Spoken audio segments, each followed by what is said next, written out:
શોક શ્લોકમાં પરિણમ્યો છે. આપણા ત્યાં 18 પુરાણ છે, 108 ઉપનિષદ છે, 4 વેદ છે. આ કાંડું છે ને, આ કાંડાને પંજો છે, પંજાને 5 આગળીઓ છે.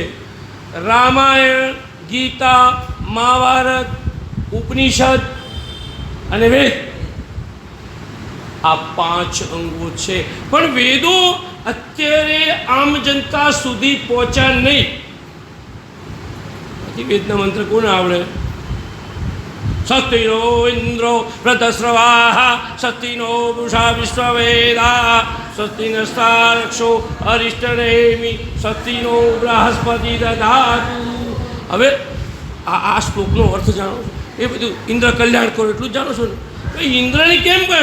ઇન્દ્ર એવો દેવ છે કે તમે શુભ કાર્ય કરો ને એટલે કાગડાને જેમ આડો આવે, એટલે તમારું કલ્યાણ ઇન્દ્ર કરે, તમને ડિસ્ટર્બ ના કરે, એટલા માટે ઇન્દ્રને રાજી કરવો પડે છે.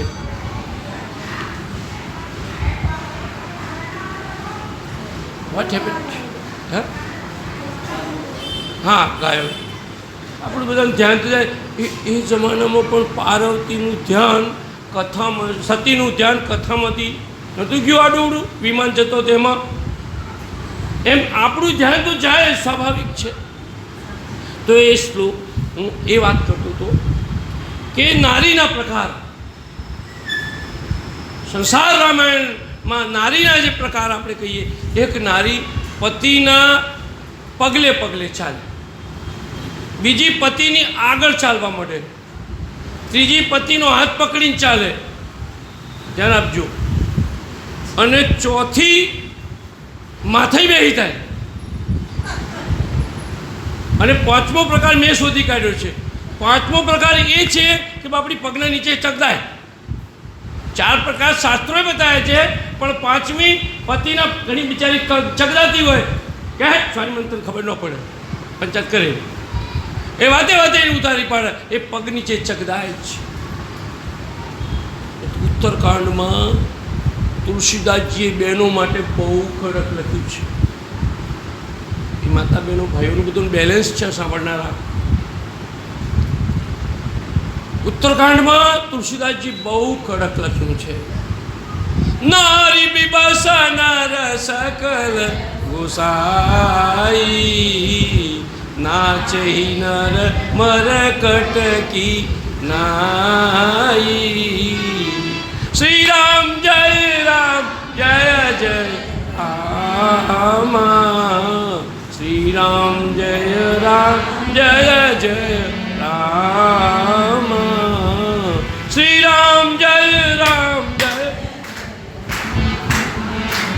શ્રી રામ જય રામ જય જય રામ, શ્રી રામ જય રામ જય જય રામ, શ્રી રામ જય રામ જય જય રામ. તુલસીદાસજીની પત્નીનું નામ રત્નાવલી હતું. રત્ના, ગામડાના લોકો એને રત્ના કહેતા, અને ઇંગ્લિશમાં સ્પેલિંગ RATNA. બીજો અર્થ થાય રટના. તુલસી રટનારામ, રત્ના દ્વારા રામનું નામ રટતો જાતું. એ પત્નીએ જ એને જ્ઞાન આપ્યું છે. એટલે પેલા પક્ષીને જ્યારે માર્યું છે ને, ત્યારે અહીંયા વાલ્મીકીને વિષાદ થયો છે. જેમ અર્જુનને વિષાદ થયો છે, એ રીતે વિષાદમાંથી શાસ્ત્ર નીકળે છે. એટલે કહેવાનો મારો અર્થ એ છે, પ્રીતિ સદા સજ્જન સંસર્ગા, સજ્જનનો સંગ કરીએ. તૃણ સમ વિષય સ્વર્ગ અપવર્ગા, આ વિષયો અને સ્વર્ગ બધું સામાન્ય બની જાય. ભક્તિ પક્ષ નહીં શઠતાય, ભક્તિમાં શઠતાય ન ચાલે. દુષ્ટ સબ તર્ક દૂર કરી આવી, બધા તર્ક દૂર થઈ જાય. કે છે તુલસીદાસજી આ રામચરિત માનસની રચના કરી છે, અને એ રચનામાં એને શ્રાપ મળ્યો છે. પક્ષીએ શ્રાપ આપ્યો છે, હે નિષાદ, તને કોઈ ગતિ નહીં મળે, તને કદી પ્રતિષ્ઠા નહીં મળે, પણ પરમાત્માની કૃપા થઈ જાય ને તો પ્રતિષ્ઠા મળે. તમને ને મને બધાને જે પ્રતિષ્ઠા મળે છે એ પરમાત્માની કૃપાથી મળે છે. નહીં તો લોકેશના, વિતેશના અને પુત્રેશના આ 3 એશરાઓમાં માણસ જીવે છે અને દુઃખી થાય છે. આ main is bundle of desires. માણસ ઈચ્છાઓનું પોટલું છે, એની ઈચ્છાઓ અનંત છે. હોમણની કોઠી ભરાય પણ એની ઈચ્છાઓ ના ભરાય. ઈચ્છાઓ અનંત છે. ઈચ્છાની પૂર્તિ માટે માણસ દોડધામ કરે છે. હાય હાય હાય હાય માય, સવારમાં ઉઠીને હાય અને મોબાઈલમાં હાય, ગુડ મોર્નિંગ, હરે હાય, હરેનું હાય થઈ ગયું. હું લખું છું પણ ઓમ લખું છું, કોકને લખું ગુડ મોર્નિંગ, ઓમ ગુડ મોર્નિંગ.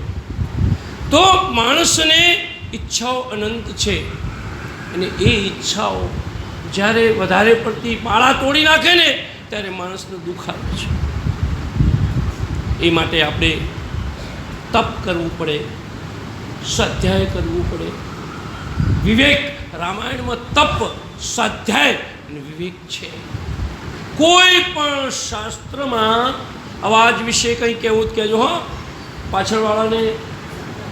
હા, કોઈ પણ શાસ્ત્રોમાં સમજવા જેવી વાત ન હોય એવું બને નહીં. એમાં લેવા જેવું એ લઈ લેવાનું. ભવિષ્ય પુરાણમાં એક પંક્તિ છે, ગૃહે ગૃહે પુસ્તક ભાર ભારમ મઠે મઠે તાપસ વૃંદ વૃંદમ પૂરે પૂરે પંડિત યુથ યુથમ ન ચ બ્રહ્મ વેતા ન ચ કર્મ કરતા. ગૃહે ગૃહે પુસ્તક ભાર ભાર.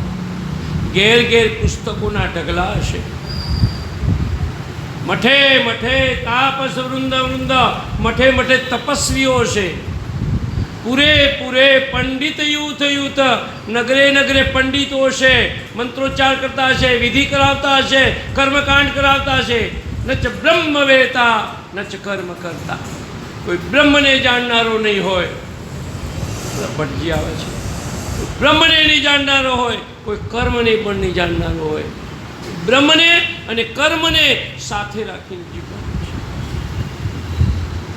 આપણે બહેનોને તો ખબર હોય કે પેલો ઘંટી પેલા હાથે દળવાની આવતી હતી. એ ઘંટીમાં આપણે ઘઉં નાખીએ એટલે જે દાણા પેલા ખીરડાને ચોંટી રહ્યા હોય એ એવા ને એવા રહે, અને ખસી ગયા ને એટલે જાય. चलती चक्की में दिया कबीरा रोय, दो पाटन के बीच साबुत बचा.